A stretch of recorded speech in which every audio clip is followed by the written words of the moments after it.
why don't you do a deck review now? Which one should I do? Why don't you do all of them? Maybe I will. So I'm finally opening my parcel from MPC. I've got 9 decks in here. One of them is mine, the CS Tarot Naked and Cut, but 8 are from another deck creator. Okay, fast forward through all this junk. Yay! I'm so excited. I've never ordered 9 decks before, like 9 different ones at least. I'm very excited about this. So I saw a deck review by Robin, Toadstool Tarot, of a very small little Crowley deck, little Toth deck, and I thought that's about the same size as my my CS Tarot Mini. So I just had a look at it, and I was very impressed with the other cards that were available from the seller, and cards that I would probably think I could only get on eBay for a couple of $100. So cards that I thought would just be out of print type of decks. So I also found that there were some larger format cards, which is the same size as my jumbo. So because I like the size of that card, I thought, let me just try some of these as well. What I did order in this box in my mega haul was 1 copy of the CS Tarot. So I'm just going to go through that very quickly just to get that out of the way. I don't want this whole video to be about that. But this is the Naked and Cut version. The card stock that I have here is the standard smooth, very high quality. I'm very happy with it. But what I'm just going to show you is how I've edited the cards.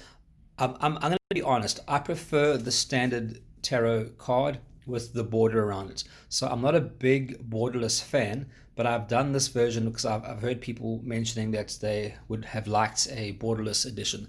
But one thing that I have done in these cards that's different is I've edited out the numbers. So I haven't just removed them, I've also added in. So for example, on the sun here, when you remove the number, then there's just that gap where there's sky. So I've added in rays of sun to sort of compensate for what I've taken out. So there's obviously no titles. The cards are not exact in terms of everything being present on the cards. There is a little bit that's cut off here and there, but for the most part, I'd say there's a good 98% of the image still there.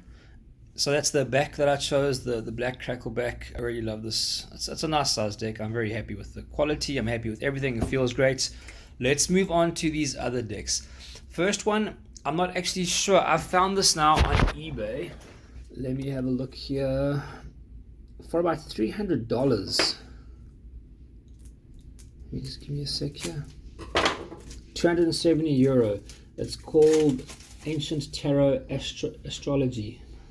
Astrologic, something like that. I've seen these images all over Pinterest. Well, that's what I do know. I know MPC is very high quality. The images are very high, fairly high resolution, and this was under $20. you can't.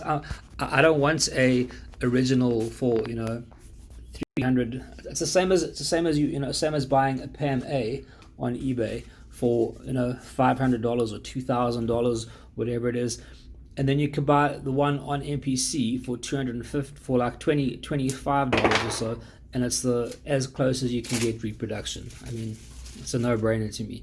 This deck is called the definitive intuitive deck, I think.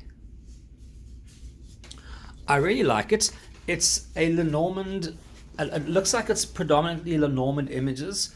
So there's your tree, but it's got a lot of the ship clouds.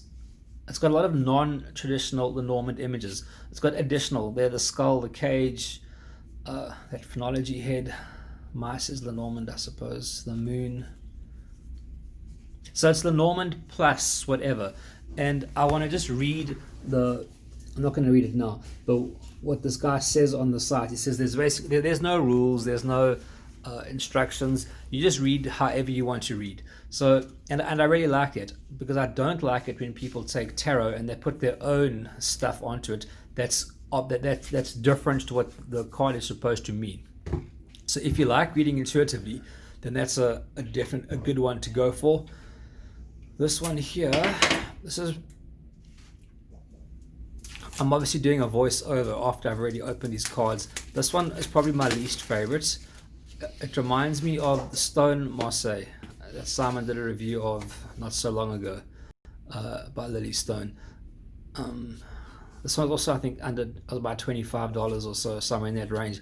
I just love the backs. It's got that sort of psychedelic rusted lava lamp look to it. The colors are phenomenal. I really love them, and that's the only reason why I went for this. Actually, and when I saw the front images, it does have that inverted color palette, so it did look a lot like um, the Stone Marseille.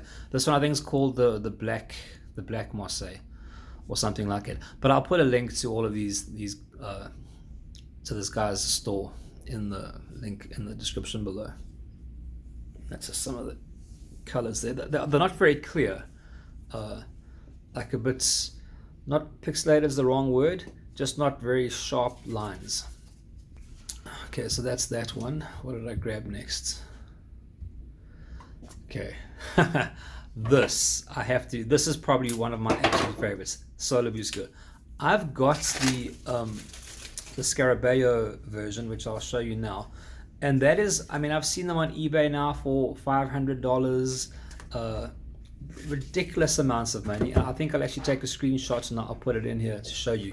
The reason why I don't like the Scarabeo historical decks is because I don't feel like I can use them. They're so expensive.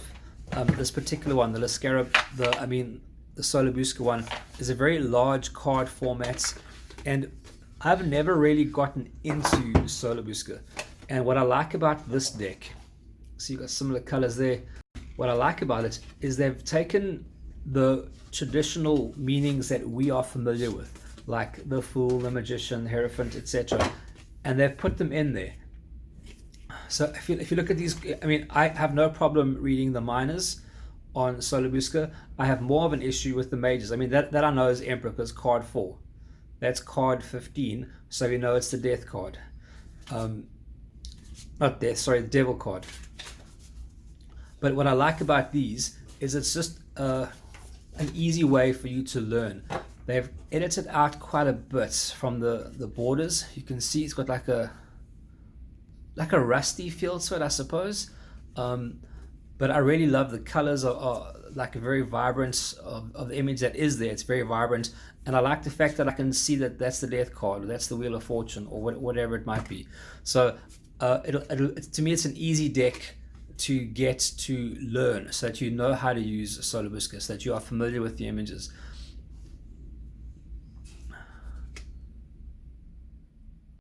Okay, my phone just fell over, so I'm just going to finish up this last segment again.